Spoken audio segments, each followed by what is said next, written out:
सवय किरकोळ की गंभीर या चर्चेत काही तथ्य नाही. तुम्ही जिची गुलाम होता ती वाईट सवय. चहा घेणार का? या निरुपद्रवी वाटणाऱ्या प्रश्नाला अभावितपणे होकार जातो. तेव्हा जर नवल वाटलं तर ओळखावं, हा होकार सवयीने दिला. कसली तरी चाकोरी आपण निर्माण करतो, अगदी चहासारखं पेय पिण्याचीही चाकोरी. त्या चाकोरीला मग आपण शरण जातो, इतकं की आपल्या संमतीची वाट न बघता ती आपल्या वतीने निर्णय घेते. अशी अकारण शरणागती आपण किती वेळा पत्करतो, हे ज्याने त्याने आठवावं. माणूस दुबळाच लेकाचा. वयानुसार सवयी बदलतात आणि मग वय झालं तरी सवय राहते. एखादाच अफाट जन्माला येतो, पण त्याच्यासुद्धा अफाटपणाची चाकोरी होऊन त्याला छळत नसेल का? खिसे कापूचं गर्दीत ओरडतो, खिसा पाकिट समालो.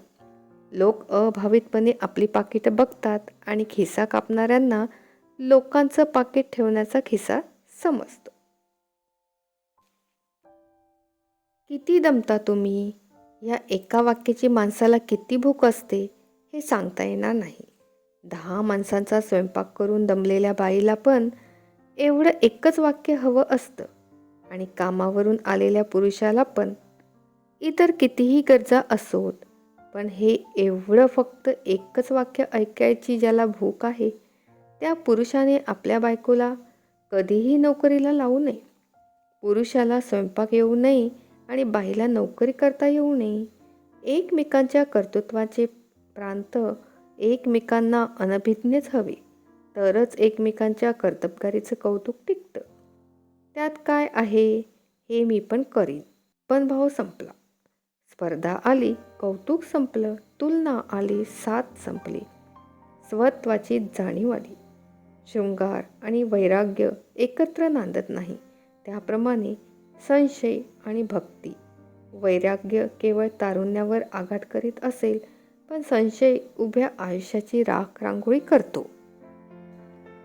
आयुष्यातले आनंदाचे अनेक क्षण, उपेक्षेचे हुंदके, दुःखाचे कड आणि आवर घातलेले आवेग हे ज्याचे त्यालाच माहीत असतात.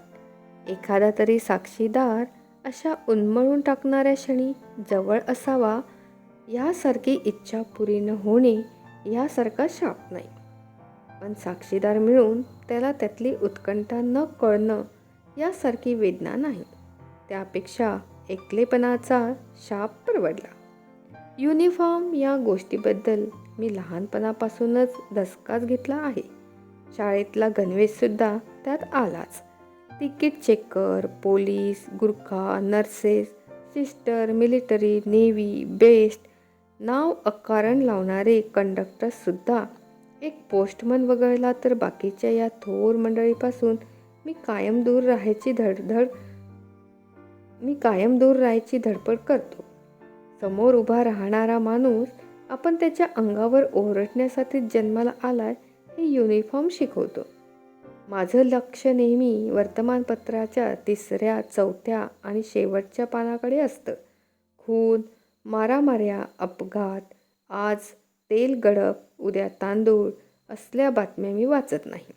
अशा बातम्यांचं आयुष्य नेहमी अल्प असतं, तरीही त्या तसल्या बातम्या आपलं मन उदास करतात. आपण वर्तमानपत्र असं म्हणतो खरं, पण सगळी वर्तमानपत्र भूतकाळ छापतात. शेवटचं पान भविष्यकाळ किती उज्ज्वल आहे हे सांगतं. भविष्य घडवायला निघालेले कितीही चेहरे त्या पानावर दिसतात. माणूस जितक्या मोठ्या पदावर, स्थानावर, तितका तो स्वार्थी, मतलबी. सत्ता आणि पैसा या 2 गोष्टी मिळवण्यासाठी तो राक्षस होतो. छोट्या छोट्या माणसांचे तो लीलया बळी घेतो. बळी घ्यायचा म्हणजे प्रत्येक वेळी जीवच घ्यावा लागतो असं नाही.